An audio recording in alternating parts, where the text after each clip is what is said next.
I called her up, we had that conversation, and then on Monday, I was going about my business, and I went to give her a call to see if she was coming to Bible study, and I didn't get a call from her. I didn't get an answer when she called. So then I received a text message stating that her aunt had then passed away, and I'm pretty good on my feet with words. You know what I mean? I'm pretty quick on my toes and having something to say. But at that moment, I had nothing.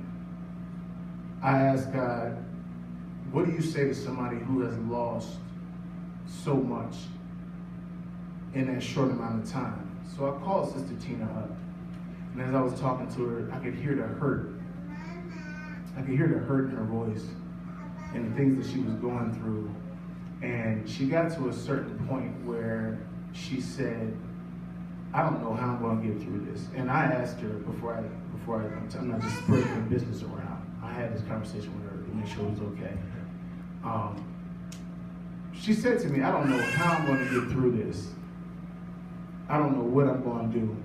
And it took, at that moment, God, was asking me, I said to her, like, if you were Reverend Tina right now and you had somebody else going through this exact situation, what would you say? Mm-hmm. She said, I would say that everything happens for a reason. I would say that God has his hand all over this situation. I would say that there's still a lot more work for me to do. So you can't stay stuck in this place. You got to move forward. Yes, yes. And as she said that, I said, well, is there a reason why you can't speak that over yourself right now? Come on. Either we can be hypocritical and we can say that I believe these things, or we can believe that we can actually speak this healing over us right then. Yes. And then that's when it hit me right there. That's why that whole armor of God is so essential. Yes. Because at that time, while she was vulnerable and she was going through her loss and her hurt, the devil was attacking her mind. Yes, it was. The devil was attacking her mind, telling her what she can't do and how she's not going to be able to make it. And she said, I have so much more work to do. And as I read the scripture, as David is crying out for help, he didn't just cry out for help as though, I'm not sure if you could help me. Chapter 3, verse 3 says, for you have been a shelter and a refuge for me in a strong tower against my enemies. He's talking about something that's already happened before. Yes, yes. Sometimes, and I try not to preach from me, but for we, because I don't think that my experiences are isolated experiences. But sometimes the devil is busy right now. Yes, he is. Yes, he is. The devil is busy right now. Yes, he is. I sat there and I watched the news yesterday, and oh man.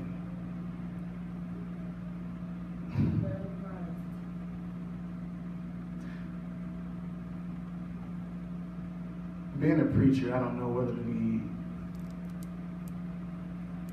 angry, because that's the old me. The old me wanna go out and fly out there and get the homies and go ride and go make it happen. But I don't even know.